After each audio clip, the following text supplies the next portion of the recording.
네, 여러분 안녕하십니까. 8월 16일 금요일 아침 매일 성경 묵상 함께 나누겠습니다. 오늘은 예레미야 50장 21절에서 32절까지 말씀을 함께 보겠습니다. 이는 여호와의 말씀이니라. 너희는 올라가서 무라다임의 땅을 치며 부곳의 주민을 쳐서 진멸하되 내가 너희에게 명령한 대로 다 하라. 그 땅에 싸움의 소리와 큰 파멸이 있으리라. 온 세계의 망치가 어찌 그리 꺾여 부셔졌는고, 바벨론이 어찌 그의 나라들 가운데 황무지가 되었는고. 아멘. 오늘 본문의 내용을 중심으로 하나님의 보복이라는 제목으로 말씀을 증거하겠습니다. 예레미야 선지자를 통해 하나님은 계속 이스라엘과 주변의 나라들, 그리고 그들을 심판의 도구로 사용했던 바벨론, 그 바벨론의 멸망에 대해서 계속 50장과 또 이어지는 51장에서 예언하고 있는데요. 오늘은 그 바벨론을 온 세계의 망치다 이렇게 표현합니다. 거기 보면요, 23절에 온 세계의 망치가 어찌 그리 꺾여 부서졌는고, 하나님께서 사용하시던 망치다 이렇게 비유적으로 설명하고 있습니다. 그래서 하나님은 바벨론이라는 나라를 들어서 그 악한 나라들을 망치로 무엇을 부시듯이 다 부셔버렸던 그러한 시절이 있었는데, 이제 그 사용의 그 용도 폐기가 되는 장면을 보여줍니다. 그래서 망치가 마치 이 꺾여져서 부셔지고 쓸모없는 것이 되듯이 바벨론이 그러하다는 거예요. 이미 바벨론은 이 그들의 힘을 믿고 또 하나님이 주시는 그 잠시 권력을 빌려준 것에 대해서 인식하지 못하다가 너무 교만해져서 오히려 하나님의 심판의 도구가 자기들이 하나님이 된 것 마냥 그렇게 교만에 빠지게 되면서 하나님께 버림받는 심판의 도구가 된 것이죠. 그래서 계속 보면요, 23절 중간에 바벨론이 어찌 그리 나라들 가운데 황무지가 되었는고. 우리가 앞에서도 살펴보았지만 하나님의 심판은 그냥 대충대충이 아니에요. 황폐하거나 황무지가 되었다는 것은 사람이 살지 않는 땅이 되었다는 것입니다.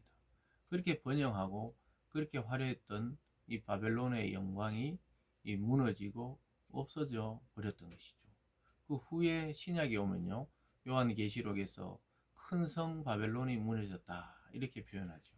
그래서 구약의 이 바벨론 제국의 무너짐과 또 쇠퇴함을 비유적으로 설명하면서 그 당시 요한이 살았던 당시에 이 세상을 지배했던 로마도 이와 같이 무너진다는 것을 비유적으로 말한 것입니다.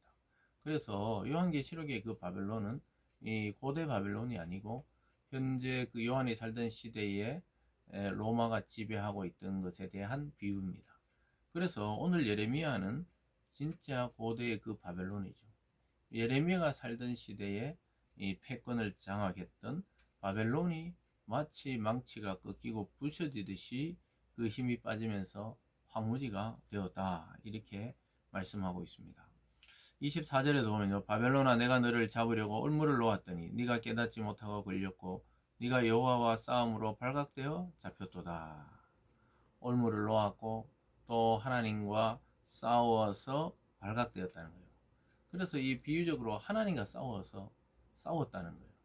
그래서 하나님이 올무를 딱 놓고 있었는데 거기에 걸려서 넘어지게 되고 무너지게 된다는 것입니다. 여러분, 교만의 끝은 자기 자신이 자기를 정확하게 진단하지 못하는 지경에 이르기 때문에 결국은 이 무너지고 죽고 마는 것입니다.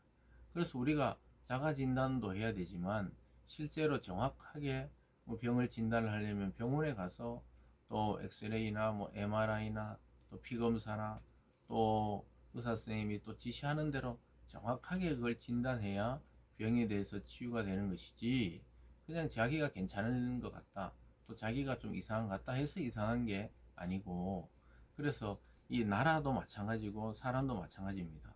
교만하면은 남의 말이 들리지 않습니다. 예레미야가 이렇게 계속 예언하고 선언해도 듣지를 않고 있어요. 참 신기하죠. 사람이 망할 때 보면 그렇습니다. 세상이 망할 때 노아의 이야기를 아무도 듣지 않았어요. 홍수가 온다니까. 홍수가 뭐냐? 그런 일은 없다. 이 세상이 어떻게 물에 다 잠기냐? 이렇게 이야기하다가 비가 내리고 정말 물이 점점 차갈 때까지도 인식하지 못하다가 그냥 물에 잠겨 다 죽어 버리고 말았던 것처럼 바벨론이 지금 그러한 지경에 빠져 있는 것이죠. 26절에 보면 먼 곳에 있는 너희는 와서 그를 치고 그의 곡간을 열고 그것을 곡식더미처럼 쌓아 올려라. 그를 진멸하고 남기지 말라. 하나님이 각 나라에게 명령하듯이 표현하고 있죠. 바벨론을 향해 진격해서 치고 곡간을 헐고 또 그들을 진멸하고 남기지 말라고 명령했습니다. 그래서 그들이 그렇게 믿던 힘, 군사력, 그 힘과 군사력이 더 강한 나라가 와서 그를 지배하고 완전히 패망시키고 말았던 것이죠. 여러분, 힘을 믿는 자는 힘 때문에 망하게 됩니다. 돈을 믿는 자는 돈 때문에 사기를 당하고 망하게 됩니다. 그리고 권력을 믿는 자들은 또 다른 권력에 의해서 제거되고 망하고 마는 것입니다. 세상의 원리는 그와 같이 악순환이 계속 반복되게 되어 있습니다. 하나님께로 피할 때, 은혜의 원리 속에 들어올 때 그 세상의 원리를 끊어낼 수 있는 것이죠. 그래서 오히려 약한 자가 강한 자를 부끄럽게 한다. 성경은 이렇게 말하듯이 완전히 세상의 원리와 다른 것들을 보여주고 있는 것입니다. 근데 바벨론은 끝까지 버티다가 결국은 멸망하고 말았죠. 28절에 보면 바벨론 땅에서 도피한 자의 소리여 시온에서 우리 하나님 여호와의 보복하시는 것 그의 성전에 보복하시는 것을 선포하는 소리도다. 시온 즉 예루살렘 넓게는 또 이스라엘을 말하죠. 하나님 여호와의 보복하시는 것이 바벨론 땅에 도피한 자의 애들에게 들리고 있는 거예요. 선포한다는 거예요. 하나님이 보복하신다. 왜냐하면 하나님께 대적하고 싸우려고 했던 그런 교만 때문에 하나님이 보복하신다고 표현하고 있는 것입니다. 사랑하는 여러분, 하나님의 보복에 걸려들면 하나도 남는 게 없어요.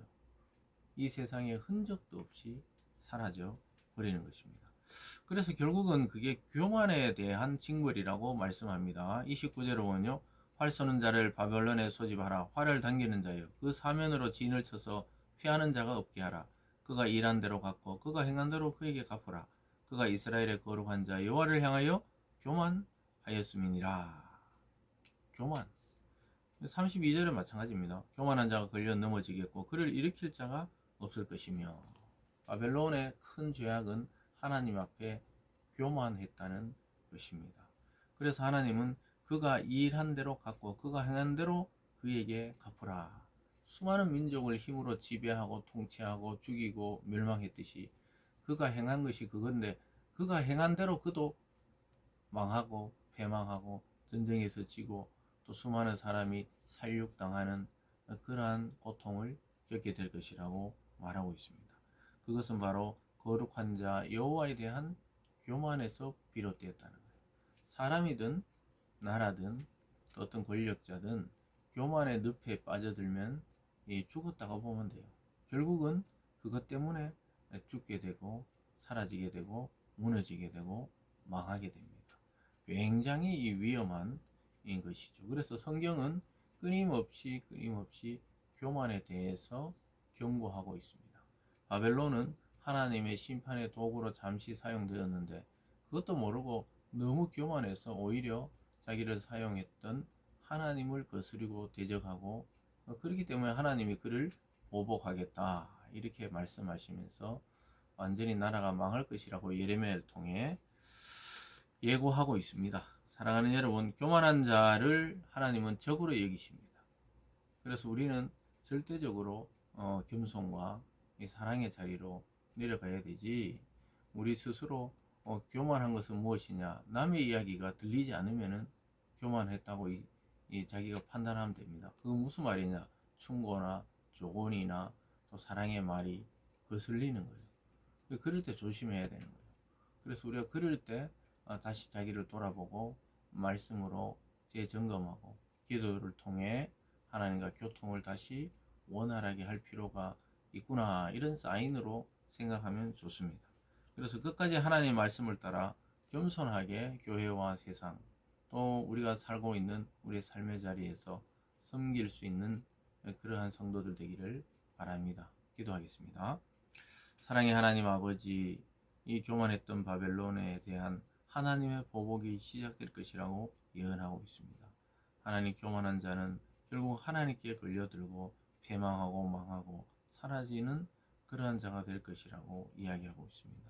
하나님, 우리 속에 들어와 있는 이 교만을 잘라내 주시고 그리스도를 닮은 그 성실함과 겸손함과 사랑의 마음으로 충만하게 하여 주셔서 끝까지 하나님 말씀에 순종할 믿음을 허락하여 주시옵소서.